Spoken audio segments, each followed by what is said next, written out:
Dia we hia na wasanka ya mwakwa babiem ya Adom TV fufuo party na nyame ya Adom seat match ya baso ya wada be ne na woche wokokomlemle ni mo ha na nipa ba ko a already ya starting fufuo party won firi mu da afi on na sati hey Kwahu Lucas obaso no mo akwa be afi sia panso. Oh, why for too much? Oh wow. First, no so bad. It's the area ni mo nyame ya Adom seat match free Kwahu Lucas. Oh, wow, we need you. The BIA. No cray. Adom TV die. Ye ne na manfo. No cray. Oh, moyade. Eduane o. Program be baby amanfo hweso ye. No cray. Inti fufu party sit match. Sir. Baso life.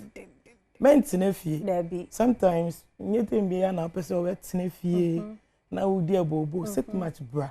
Ne unhia ne wasan. Sa nti nkwa be na adbe ma ye dey. Egwa ne de se wa woni. Wa we ni ti. Ya no me bu na ya na ajish. Otwibi nkwan. Ati ase akantie ebunebunu papa bi. Rere nkwan. Nkati nkwan. Nkwan ne do so. Ti money na no pay. Edoso ti mu wo hefa ye hwehwe mu bi ana obi pese odidi wo ho kran sa na seat match na. Ye de tem bia no. Ye ni one place but then we do others. Ye party. Okay. Like bibia we bia local food. Sha. Bia no. O de be my we try and pay my number no e wada wo ma. Number ne 0345 0555 96 99 41. Okay, sama ibiem 0345 96 99 41. Yo. Ti ya Brantam. Nti won so invite enkrofo adacho bas wo colleagues na omo no ya na aba o. Eyi your friend is saying papa yi o wokumasi kwemu hwe. Berman kwan. Berman eyi aboso kan. Yeah. Omo nyina eni omo na start here. Omo nyina aba. Nti ment na fie. Ya mo Brantam nso. Mo cheche nam no ho ansa no mamba. 3 am. Sharp. Ne ya start. Me do the mostly ya na wo de na tie ready ntam. Sa nti. Me de me mreso. Sa. To obi anso mra no mu ni omo mreso.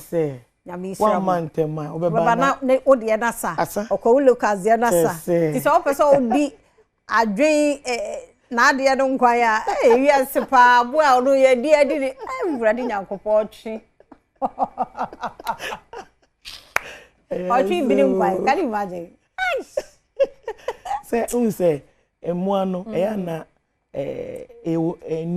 nuaba nuamu we no eninti sa enye obi ya na edi ne no kura adabi na ya nipa de kura ye ni na aboa nti so you can imagine ti nyame ya doma ye mra no na udi abewe so na da so ju mowrum there is a bible so me this unya yi ti nyakopon ya doma seat match odo ye mfa unsi ha unuan mo nkaye no so beba ye da se papa pa enti Kwahu Lucas ene ete ne nka no anu anu muto nkwan wo abobɔ ni nyina so ya Brantam ko ya muslim de ne taye ready ntem ti ya Brantam wetime nya ne de ne bi aka hwe ebre kwa ni mu nyina no ye de mu nyina bedidi nkomo ne wono na aba wo chena de pache nkwan ho de wo ho ye beto so ye kwa ekwasi ya krado asemidika eto so